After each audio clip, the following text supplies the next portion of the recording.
sais qu'il ne fallait pas énormément de couleurs pour pouvoir faire toutes les teintes.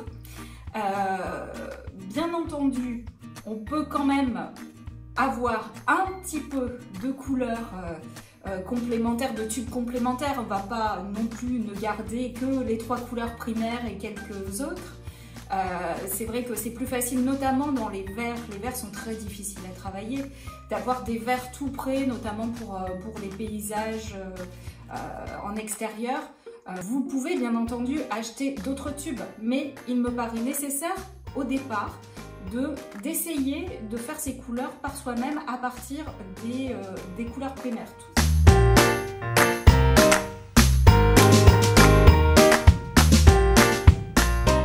Vous allez pouvoir vérifier si vos couleurs sont très couvrantes ou si elles sont transparentes. Souvent, quand vous faites des mélanges, quelquefois la première couche, par exemple en acrylique, selon les teintes que vous allez utiliser, vous allez dire mais ça glisse, j'arrive pas à couvrir ma toile, ça ne va pas. Souvent, c'est dû au fait que vous ne regardez pas quel est le niveau d'opacité de votre teinte. Et ça, c'est indiqué en fait sur le tube. Vous avez un petit carré. Ce petit carré, il est soit plein. S'il est plein, ça veut dire que la couleur est opaque et très couvrante. Il peut être aussi à demi rempli. C'est semi-opaque.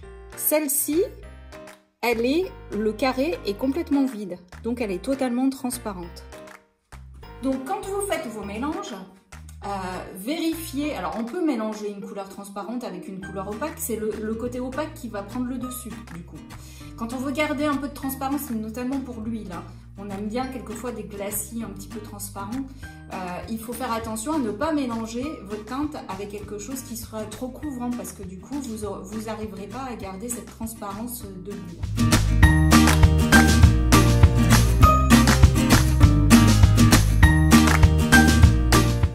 Donc pour l'exercice suivant, vous allez devoir travailler parce que du coup, comme on n'est pas ensemble, je ne vais pas pouvoir vous faire piocher dans ma petite enveloppe les couleurs que vous allez devoir faire tout seul.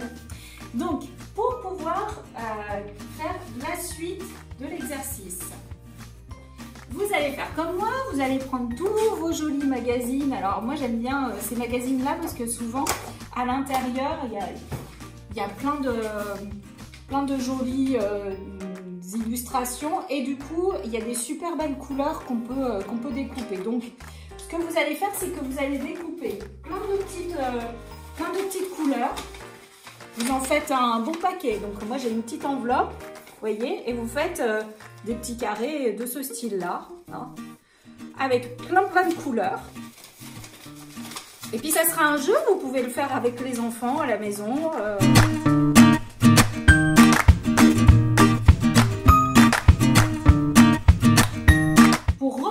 La couleur. Qu'est-ce qu'il faut faire? On tire un petit papier comme ça. Du coup, on va se dire en premier lieu, quelle est la couleur sur mon cercle chromatique? Donc, reprenez votre cercle chromatique, celui que vous avez fait vous-même, et vous allez chercher si c'est un rouge, un bleu, un jaune, un orange, un violet ou un vert. Si c'est un orange, comme ici, du coup, vous savez que vous allez prendre du rouge et du jaune dans votre mélange. On ne va pas arriver tout de suite au bon orange. Une fois que vous avez cet orange, vous allez vous demander, est-ce que l'orange que j'ai créé sur ma palette, par rapport à l'orange que je dois faire, est-ce que je dois l'éclaircir parce que cette teinte-là est plus claire, ou est-ce que je dois le ternir parce qu'elle n'est pas très vive comme couleur, il y a un petit quelque chose dedans. Si la réponse c'est plus clair, dans ce cas-là, ce qu'il vous faut en plus dans la palette, c'est le blanc. Sur la roue chromatique, on va se dire oui, ok, c'est un rouge, mais c'est un rouge qui tire quand même un tout petit peu sur le violet, quoi. Donc ça veut dire que je vais partir sur mon rouge et je vais lui mettre un peu de bleu dedans, un tout petit peu. On voit bien que cette couleur, elle est un peu ternie. C'est pas le mélange des couleurs pures, des couleurs primaires pures. Il y a un petit quelque chose d'autre dedans. Quand on sent que les couleurs, elles sont ternies, il y a deux choses qu'on peut faire. Un petit peu du fameux grit pen. Notamment pour tout ce qui est quand on rajoute du bleu, du violet, etc. Ça marche très très bien. Des teintes naturelles, alors soit du terre de sienne, soit un petit peu plus rouge, ça dépend en fait de la teinte que vous allez faire.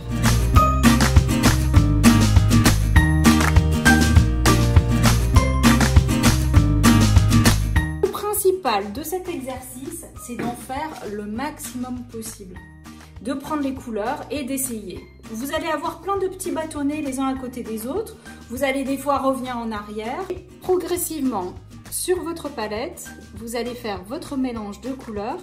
Et à chaque mélange que vous faites, vous posez votre teinte et vous vérifiez si c'est la bonne teinte. Si ça ne va pas, vous rectifiez. Et ensuite, vous reposez votre teinte. Vous allez faire ça plusieurs fois jusqu'à ce que vous arriviez à la teinte finale. Ne le collez pas tout de suite, votre petit papier, comme ça vous permet justement de poser votre couleur à côté et de voir si c'est exactement la même couleur que vous avez réalisée.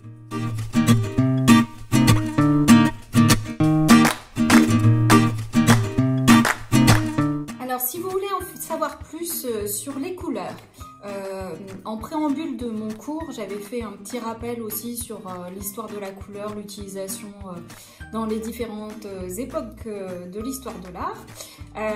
Il y a une petite bibliographie que je tiens à disposition qui a été réalisée par des anciens collègues de la bibliothèque de Tournon-sur-Rhône. À partir d'une exposition qui avait lieu au Château-Musée de Tournon. Et donc vous avez pas mal de petites choses, pas mal de références, notamment tous les ouvrages de Pastoureau, qui est quelqu'un qui a travaillé sur toutes les couleurs. Si ça vous intéresse d'approfondir sur les couleurs. Et ben voilà, c'était le petit tuto vidéo sur la couleur. J'espère que vous arriverez à faire plein de couleurs. N'hésitez pas à m'envoyer vos exercices par mail, ça me fera plaisir. À bientôt!